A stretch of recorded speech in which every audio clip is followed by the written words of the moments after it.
আজকে আমি তৈরি করব সম্পূর্ণ নিরামিষ মুগ ডাল দিয়ে ছয় আনাজের ঝোল। দেখো, তার জন্য আমি মুগ ডালটাকে নিয়ে নিয়েছি, হালকা করে একটু ভেজে নেব।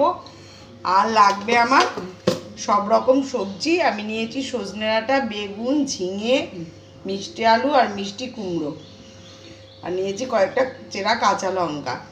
দেখো আমি কিভাবে এই ছয় আনাজের ঝোলটা তৈরি করি, তোমরা পুরো ভিডিওটা দেখতে থাকো। ডালটাকে ভাজার জন্য আমি কড়াই বসিয়ে দিয়েছি। এবার ডালটাকে আমি লো ফ্লেমে হালকা করে একটু ভেজে নেব। ডালটাকে ভালো করে ধুয়ে নিয়েছি। এবার ওপরে এই ফেনাগুলো ফেলে দিয়ে তারপর আমি এই সবজিগুলো সব দিয়ে দেবো। ফেনাগুলো ফেলে দিয়েছি, এবার আমি সব সবজিগুলো দিয়ে দিচ্ছি। আস্তে আস্তে করে সব সবজি দিয়ে নুন দিয়ে একসাথে মতন আমি নুন দিয়ে দিচ্ছি। দিয়ে ভালো করে সব সবজির সাথে ডালটা আমি সেদ্ধ করে নেব। সব কিছু ভালো করে সেদ্ধ হয়ে গেছে। এবার আমি হলুদের গুঁড়ো দিয়ে দিলাম, দিয়ে আবার একটু ভালো করে ফুটিয়ে নিয়ে তারপর আমি ফোড়ন দিয়ে দেব।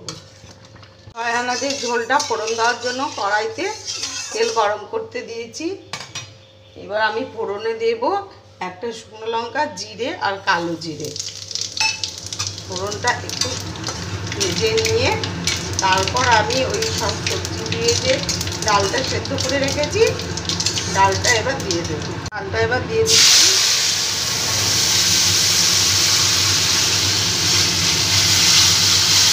চামচ চিনি দিয়ে দিচ্ছি, নিরামিষ সবজি এর জন্য একটু মিষ্টি মিষ্টি হলে ভালো লাগবে। তৈরি হয়ে গেছে আমার ছয় আনাজের ঝোল, সম্পূর্ণ নিরামিষ একটি রেসিপি। এবার তৈরি করব বাটা মাছের আলু দিয়ে আম দিয়ে পাতলা ঝোল।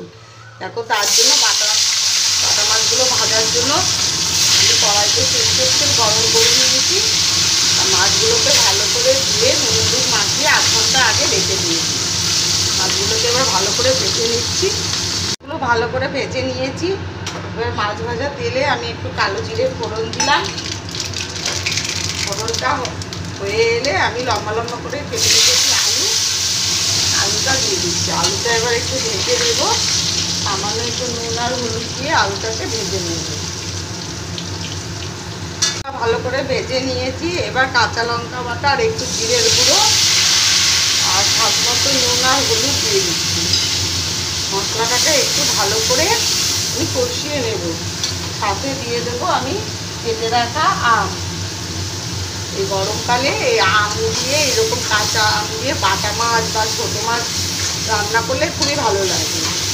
এবার একটু ভালো করে কষিয়ে নেব। কষিয়ে নিয়েছি। এবার আমি একটু সাদা সর্ষে বেটে রেখেছি, সাদা সর্ষে বাটাটা দিয়ে দিচ্ছি। এবার ভালো করে আমি সব কিছু একটু ভালো কষে নেব।